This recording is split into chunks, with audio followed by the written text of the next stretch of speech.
ഏതായാലും BJP കാവി എടുക്കുകയാണെങ്കിൽ ആ കൊടിയിലെ പച്ച കോൺഗ്രസിനും കൊടുക്കട്ടെ, അവരതും ആയിട്ട് പോട്ടെ എന്നൊക്കെ പറഞ്ഞിട്ടുള്ള ഇതും വരുന്നുണ്ട്.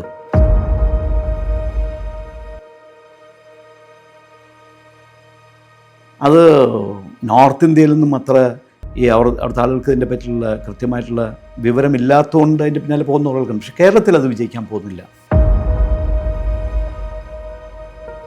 ആ പൊസിഷനിലിരിക്കുന്ന ആൾ ഒരു ഗവൺമെൻറ് പറഞ്ഞാലും തെറ്റുണ്ടെങ്കിൽ അനുസരിക്കാൻ പാടില്ല, അതിന് വിയോജിപ്പ് രേഖപ്പെടുത്തേണ്ട ആൾക്കാരാണ് അവരുടെ ഒഫീഷ്യൽ ഡ്യൂട്ടിയിൽ. പക്ഷെ ഇവിടെ നടക്കുന്നതല്ലല്ലോ.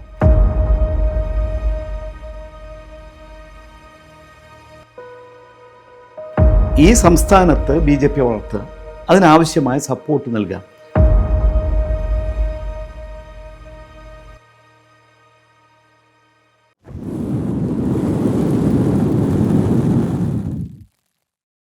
പിണറായി സർക്കാരിന്റെ നാളുകൾ ഇങ്ങനെ പോയിക്കൊണ്ടിരിക്കുകയാണ്. ഭരണം എങ്ങനെ തയ്ക്കുമോ തയ്ക്കില്ലേ എന്നുള്ള കാര്യത്തിൽ പലർക്കും സംശയങ്ങളുണ്ടെങ്കിലും പിണറായിക്ക് യാതൊരുവിധ സംശയവുമില്ല. ഈ തുടർച്ചയായി 5 വർഷം തയ്ക്കുന്നു മാത്രമല്ല, വരാൻ പോകുന്ന ടൈമിൽ ഞങ്ങൾ തന്നെ സ്ഥാനം തുടരുമെന്നും ഞാൻ തന്നെ മുഖ്യമന്ത്രിയായിട്ട് തുടരുമെന്നുള്ള ഒരു സ്റ്റാൻഡിലാണ് നിലവിൽ കാര്യങ്ങളെല്ലാം പോയിക്കൊണ്ടിരിക്കുന്നത്. അണികളും ജനങ്ങളും എത്രത്തോളം അതിനെ അക്സെപ്റ്റ് ചെയ്യുന്നുണ്ടോ എന്നുള്ള കാര്യത്തിൽ ഇപ്പോഴും സംശയമുണ്ട്. ഏതായാലും പുതിയ ഭരണത്തിൽ വന്നിരിക്കുന്ന പുതിയ വിവാദങ്ങളാണ് ഒരു ഭാരതാംബ വിവാദം, ഗവർണറുമായിട്ടുള്ള പോര്, IAS ലോബിയിലെ തർക്കങ്ങൾ, അതോടൊപ്പം തന്നെ പേഴ്സണൽ സ്റ്റാഫ് നിയമനത്തിലെ വിഷയങ്ങൾ, മരുമോന്റെ വിഷയങ്ങൾ, ഇങ്ങനെ ഓരോ വിഷയവും വന്ന് ഇപ്പോൾ വലിയൊരു പാമ്പും കോണും കളിയായിട്ട് മാറിയിട്ടുണ്ട് നിലവിലുള്ള LDFന്റെ ഭരണ സംവിധാനം എന്നാണ് മനസ്സിലാക്കാൻ സാധിക്കുന്നത്. യഥാർത്ഥത്തിൽ ഈ ഭാരതാംബ വിവാദം ഉണ്ടാക്കിയതിന്റെ പിന്നിൽ അതിന്റെ ഒരു ഔചിത്യം എന്താണ്? അല്ല, ഈ നേരത്തെ ആരിഫ് മുഹമ്മദ് ഖാനായിരുന്നപ്പോൾ അദ്ദേഹം ഒരു സോഷ്യലിസ്റ്റായിരുന്നു. അപ്പോൾ സോഷ്യലിസ്റ്റിൽ നിന്ന് വന്നിട്ട് പിന്നീട് അദ്ദേഹം BJPയുടെ ഭാഗമായി, മുൻപ് തന്നെ അന്നത്തെ ജനസംഘവുമായിട്ടൊക്കെ ചേർന്നിട്ട് ഭരണത്തിൻ്റെ ഭാഗമായിട്ടുണ്ടായിരുന്ന ഒരു വ്യക്തിയാണ്. അപ്പോൾ ആ ബന്ധങ്ങൾ ഉപയോഗിച്ചിട്ടാണ് അദ്ദേഹം പിന്നീട് ഇവിടെ ഗവർണറായിട്ട് വരുന്നു. ഗവർണറായിട്ട് വന്നതിന് ശേഷം പിന്നീട് എല്ലാവരും അവരുടെ സ്ഥാനമാനങ്ങൾക്ക് വേണ്ടിയിട്ടാണ് നോക്കുന്നത്. അപ്പോൾ ഒരു എക്സ്റ്റൻഷൻ്റെ ഭാഗമായിട്ടാണ് അദ്ദേഹം ഇവിടെ വളരെ പ്രശ്നങ്ങളൊക്കെ ഉണ്ടായിട്ട് കുറച്ചുകൂടി വോട്ട് കിട്ടാൻ എങ്ങനെ BJP സഹായിക്കാമെന്നുള്ളതുകൊണ്ടാണ് അദ്ദേഹത്തിൻ്റെ കുറേ സ്റ്റേറ്റ്മെൻറ്റ്സും ഗവൺമെൻറ്റിനെതിരായിട്ടുള്ളതും അതൊക്കെ വന്നു. അതൊക്കെ ഇപ്പോൾ കോടതികളിലൊക്കെ അദ്ദേഹത്തിനെതിരായിട്ടുള്ള വിധികളൊക്കെ വന്നു. അപ്പോൾ അതിന് ശേഷം പിന്നീട് ഒരു ഗവർണർ വരുന്നത് അദ്ദേഹം ശരിക്കും പറഞ്ഞാൽ ഒരു കൃത്യമായി RSSലൂടെ ഇപ്പോൾ മോഡിയെ പോലെയൊക്കെ വളർന്നു വന്നൊരു വ്യക്തിയാണ്. അപ്പോൾ അദ്ദേഹത്തിനും തീർച്ചയായിട്ടും ഇവിടെ വരുമ്പോൾ ഒരു ഡ്യൂട്ടി ഉണ്ടല്ലോ. ആ ഡ്യൂട്ടി എന്താ? അത് ഈ സംസ്ഥാനത്ത് BJP വളർത്തുക, അതിനാവശ്യമായ സപ്പോർട്ട് നൽകുക. തുടക്കത്തിലൊക്കെ നല്ല ഹാൻഡ് ഷേക്കും ഇതൊക്കെ ആണെങ്കിൽ തന്നെ പിന്നീട് വന്നപ്പോൾ അത് ഗ്രാജുവലി കുറച്ച് മാറ്റങ്ങളൊക്കെ വന്നുകൊണ്ടിരിക്കുകയാണ്. അപ്പോൾ അതിന് ഏറ്റവും ബെസ്റ്റ് എന്താ?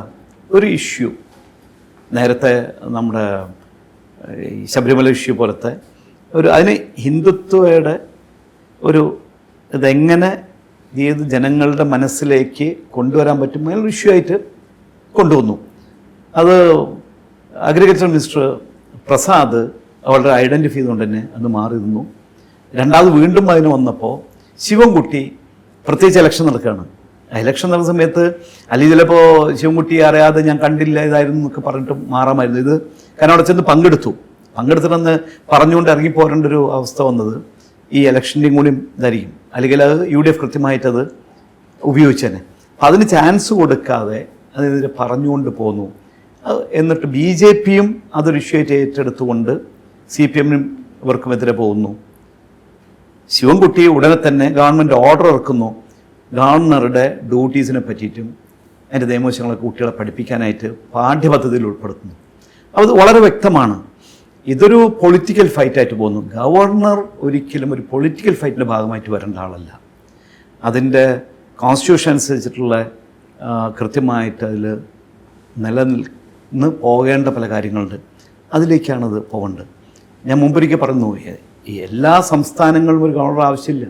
അത്തരം അപ്പോയിൻമെൻറ്റ്സ് ഒക്കെ ഇവർക്കെല്ലാം പാർലമെൻറ്റിൽ ഈ ഇന്ത്യൻ പ്രസിഡൻറ്റിൻ്റെ സപ്പോർട്ട് ചെയ്യാനായിട്ടുള്ളതിലേക്കാണ് ഇതൊക്കെ അപ്പോയിൻമെൻറ്റ് വരുന്നത്. ഡൽഹിയിൽ നിന്നാൽ പോലെ. അപ്പോൾ ഇവിടുത്തെ അത്രയും ഈ കോടികൾ ചിലവാക്കിയിട്ടുള്ള ഒരു ഗവർണറുടെ ഓഫീസിനും ബാക്കി നിലനിർത്തേണ്ട ഒരു ആവശ്യമൊന്നുമില്ല.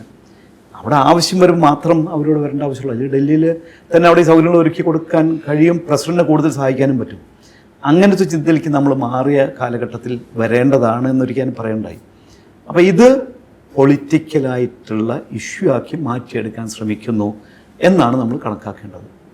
തീർച്ചയായും ഈ ഗവർണർ ഉയർത്തിയ വിഷയം അല്ലെങ്കിൽ ഭാരതാംബ വിഷയത്തിനകത്ത് തന്നെ BJP വരെ വെള്ളം ചേർക്കുന്ന ഒരു നിലപാടാണ് നമ്മൾ കണ്ടത്. കാരണം ആദ്യഘട്ടത്തിൽ BJPയുടെ സോഷ്യൽ മീഡിയ പേജായ BJP കേരളം എന്നുള്ള ഫേസ്ബുക്ക് ഔദ്യോഗിക പേജില് ചിത്രങ്ങൾ വരെ മാറ്റിയിട്ട് അതിൽ നിന്ന് കാവിക്കോടി മറ്റേ ഭൂപടവും എല്ലാം മാറ്റുന്ന ഒരു കാഴ്ച കണ്ടു.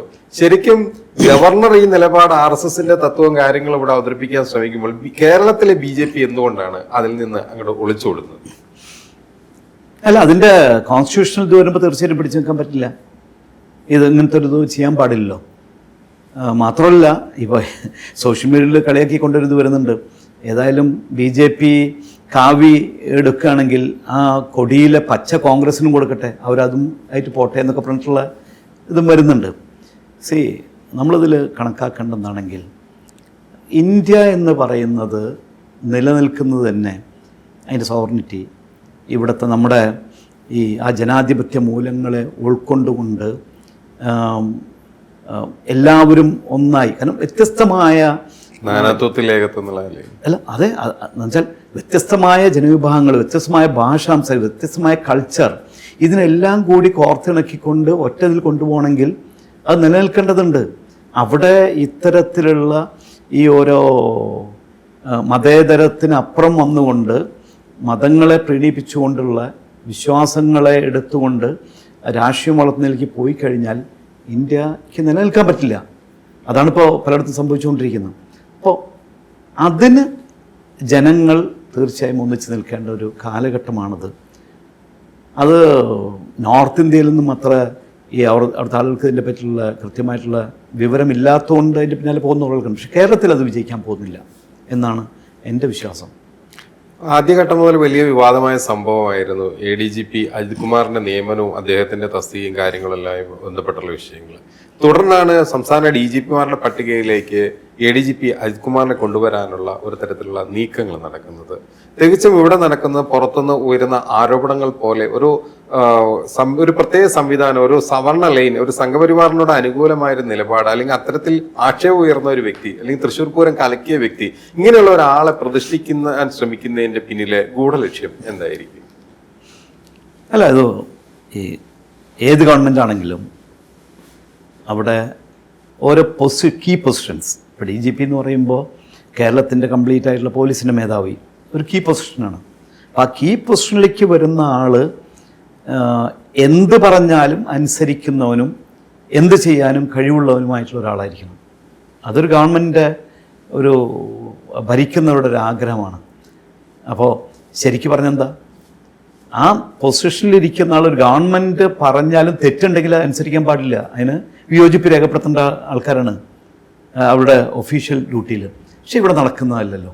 അപ്പം അതിന് പറ്റുന്ന ആളുകൾ, പ്രത്യേകിച്ച് യോഗേഷ് ഗുപ്ത വിജിലൻസിൻ്റെ ഡയറക്ടറായിരുന്ന സമയത്ത് അദ്ദേഹം പലതിനെക്കുറിച്ചും വിയോജിപ്പ് എഴുതി കൊടുത്തിട്ടുണ്ട്. അതുകൊണ്ടാണ് അദ്ദേഹം ഇതിൽ വന്നു കഴിഞ്ഞാൽ ഗവൺമെൻറ്റിന് അത് ബുദ്ധിമുട്ടാണ്.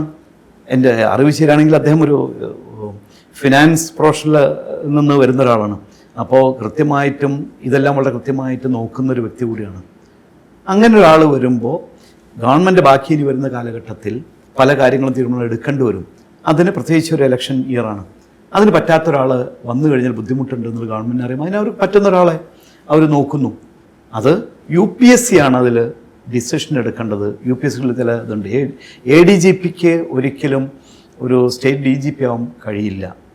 അപ്പോൾ ഓൾറെഡി ഈ മറ്റ് സീനിയറായിട്ടുള്ള ആളുകൾ ഉണ്ടെങ്കിൽ അവർ ലിസ്റ്റ് കൊടുത്തിട്ടുണ്ട്. അതിൽ നിന്നാണ് തിരഞ്ഞെടുക്കപ്പെട്ട് 3 ആളുടെ ലിസ്റ്റ് വരേണ്ടത് എന്നാണ്. അപ്പം അതിന്